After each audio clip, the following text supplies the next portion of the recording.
का टाइम है ना, एक जो जॉब करता है उससे घर नहीं चलता भाई, जो सीधी सी बात है।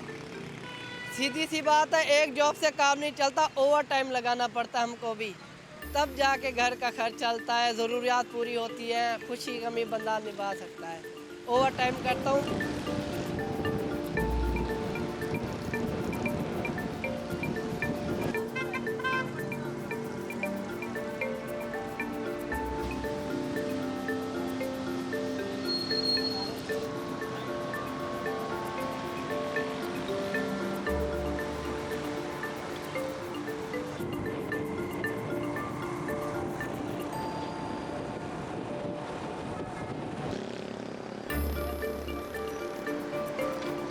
अगर अब भी पेट्रोल की कीमत बढ़ती है तो हमारी एक गुजारिश है कि बाइकिया के रेट बढ़ा दिए जाएं।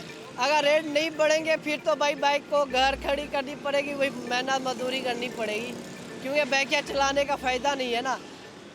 pamasahe samantala ang panawagan na nararanasan natin, lalong-lalo na ng mga mahihirap. Kami po, 8 to 12 hours naghahanap buhay ay nakakapag-uwi pa naman po kami ng 500 to 700.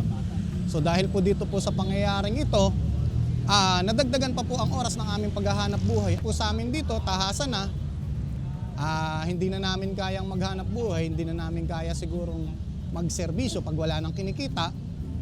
Commuter din ang maapektuhan, walang sasakyan. Wala nang alternatibong sasakyan dahil halos lahat petrolyo ang gumagana. Bakit kami maghahanap buhay kung wala namang kikitain? Mag-aabono pa. Yun nga po ang sabi ko, hanap na lang ng alternatibong hanap buhay.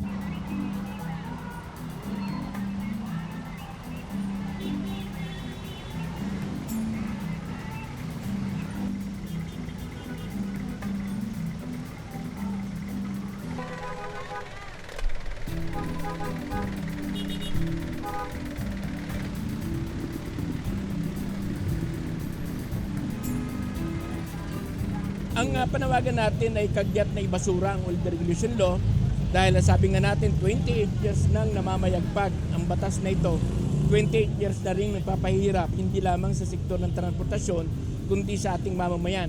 At ang panawagan din natin sa ngayong pagkilos natin ay yung pagbasura dito sa stocks at saka yung sa Batsalangis dahil ubod na ng laki yung buwis na binabayaran natin